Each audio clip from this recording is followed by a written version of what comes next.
Hi again, Doug here from X-Frames FPV, and today, well, we're taking a look at the Darkmax. Now, this was sent to me from Gearbest, and I appreciate them, you know, whenever they send me stuff, especially when it's already built and I can just go out and have some fun with it. I'm sure you've seen it on the internet, a lot of reviews on it, and this one is built to fly on up to 6S. We didn't do 6S. I'll get into a little bit more of that once we do the tabletop, but we've got some flight footage of it as well. And so let's go to the table and we'll kind of go over some of the components of this. All right, so here we are with the Darkmax. Now this is from Furibee, which is a brand, I believe it's Gearbest's own brand. I could be wrong about that, but I think that it is their own brand. And this is, you've obviously seen this a lot on the internet. Let's go over really quickly some of the specs. I've got my little phone here next to me so that I can kind of go over so I don't miss anything. Let's first talk about the VTX. VTX is switchable up to 600 milliwatts. I do like how easy it is to switch the controls on this. It's right here on the side, and so that makes it really nice. I believe this stuff is proprietary. I'm not positive, but I think the flight controller and the 4-in-1 ESC is proprietary. Running an Omnibus F4. They say that the camera is CCD, although I have heard people saying that I believe Albert Kim was saying he had tested a previous version of a camera that looked to be just like this, and it was a CMOS, and he suspects this is the same. I don't know for sure. We didn't get a lot of chance to fly it the first time out. I did not change a single thing on it, and we had one issue with it. And so we'll talk about that later in the video. And so we weren't super comfortable with really pushing this. So to be honest with you, I don't know whether the camera was CMOS or CCD. It did look really like overly saturated, which can be indicative of a CMOS camera. As far as motors, we're running these really nice DYS SR 2205 2550 kV. Call it the race editions. Very little cogging. I mean, you can see, and I think that probably helps this. You know, the more cogging, the harder it can be to tune, especially in the mid-range.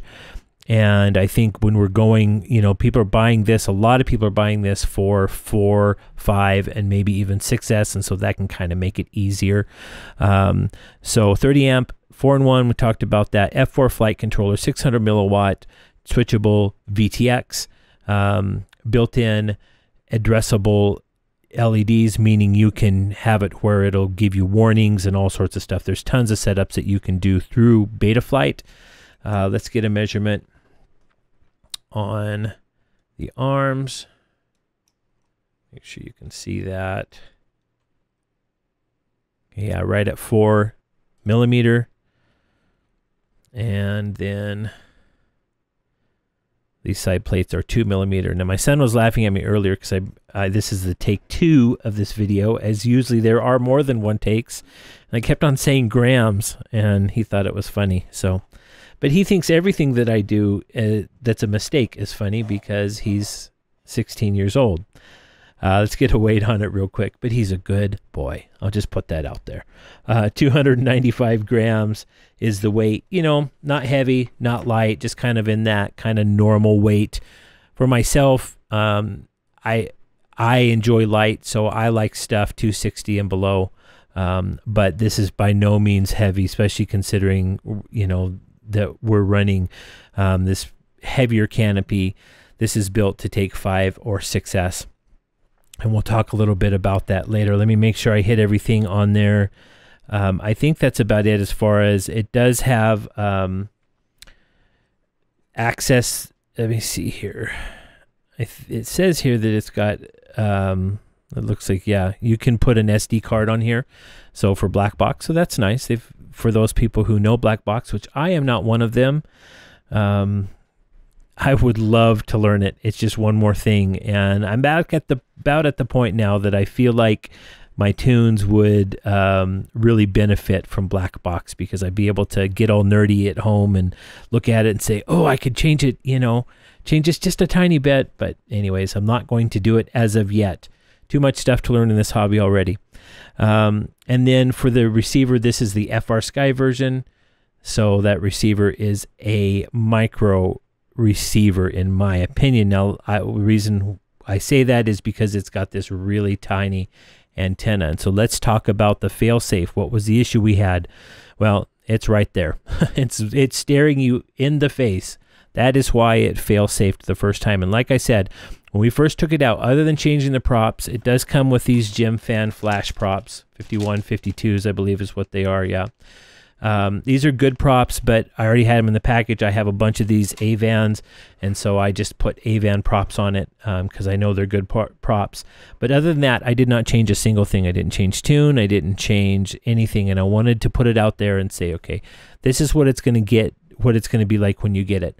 Now, the good thing is I didn't have any problem setting it up. It bound really quickly. We had no issues with that. Let's zoom in here just a bit. We had no issue with it, with binding or getting it set up to the radio. All that stuff was great. Went out there and flew, and I think probably it was the first time around out and around the second tree. There's a couple of trees you can see in the video. We got a fail-safe. You'll actually see it in the video, and that's because of this little receiver. So just a heads up, if you're going to fly this thing with this receiver, I would suggest the first thing before you even go fly it, just replace it. Luckily, we didn't have, you know, you can see there's a little mark here somewhere. Yeah, right there. We had a little bit of a hit. Not much, but luckily it didn't do any real damage to it, but it could have. So if it was me, and before we take it out again, this thing's going to get a new receiver in it. And a lot of times when I get ready to fly stuff sent to me, you know, I'll use it for other things or sell it or whatever. But before I even think about selling this to somebody, I would put a different receiver in it. And then you'll have something that handles well. It really handled really quite well. The tune on it was decent, the stock tune, and which is really normal. It's running Betaflight 3.1.7, I believe. I'll switch it to 3.2.1. Let's talk about 6S real quick.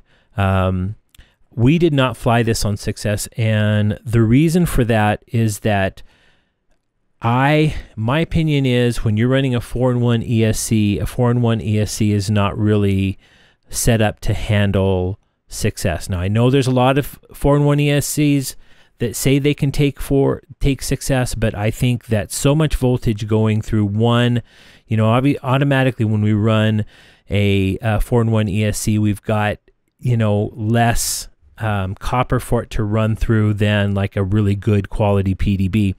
And so I think it's just too much voltage going through that one where there's already heat with the FETs and all that stuff.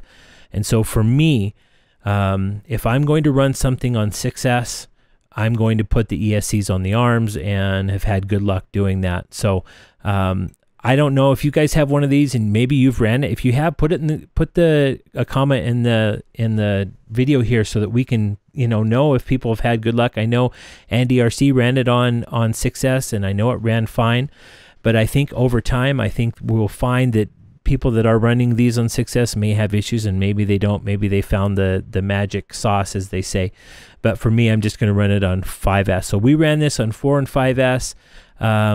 Little bit of apprehension because we were afraid of it fail-safing again. So you can kind of see that in the video. But let's go to the video, and we'll come right back.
well, you can see there we had a good time with it. But I think you can tell in the video we were a little bit apprehensive about pushing it and you know, kind of doing some of the zero gravity moves and that kind of stuff, because that kind of sets us up a little high, and we didn't want it to drop from above the trees there. You can see where we did feel safe. Luckily we weren't too high and it didn't do too much damage. As far as price, right now this is $176. I think there may be a coupon. I know Gearbest is having an anniversary sale, so if there is, I'll put it in the description.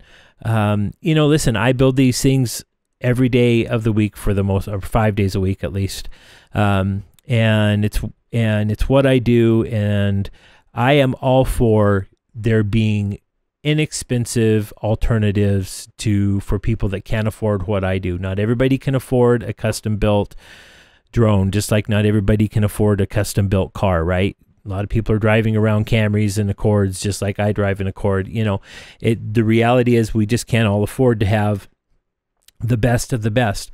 I want everybody that can be in this hobby, get in this hobby. And these are a way for us like myself, you know, if somebody's saying, hey, I want to get into it, but I don't have the money, what can I get? Well, I would point them towards this, say, hey, spend $15, put an XM Plus in there, and for under $200 for the drone, you'll be ready to go. And then you just buy the radio gear and all that stuff. So it gives you an opportunity to have some fun on the cheap. And this one seems to be durable. You know, I don't know if we talked about, you know, it does, the carbon fiber is, they say it's 3K. Carbon fiber is decent. It's super, super rigid. Let's pull all the way out here. It's super rigid. And then it does have light chamfering. I don't know if you can see that on the camera. It's not what I would necessarily call it full chamfer. It's just a light little rounding off of the edges. But I think for the money, for $176, and I think with the coupon you can get it down even less than that. Like I said, I'll put it in the description if I have one. I think it's a good buy. And so you guys, you know, if you're looking for one, get this one. Do I think it's a 6S flyer? No, I think it's a 5S flyer, and it did fine on 5S. We had no problems. Tune was good on 5S and all of that. So guys, I hope you're enjoying these videos. You know, I'll have ready to flies. Obviously, most of my bread and butter is the custom built ones.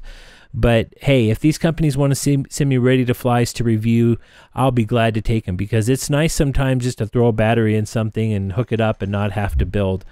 So check out my website, xframesfpv.com, and I'm going to say it again, don't pay attention to the pictures because I got to redo them. They're pictures from the builder because I just had the website rebuilt. You can check out Gearbest and see this drone and some of the stuff they have. Like I said, I think they're having a Black Friday sale right now. But if there is any coupons, I'll put them in the description. So have a great day, and I hope you get some time to fly.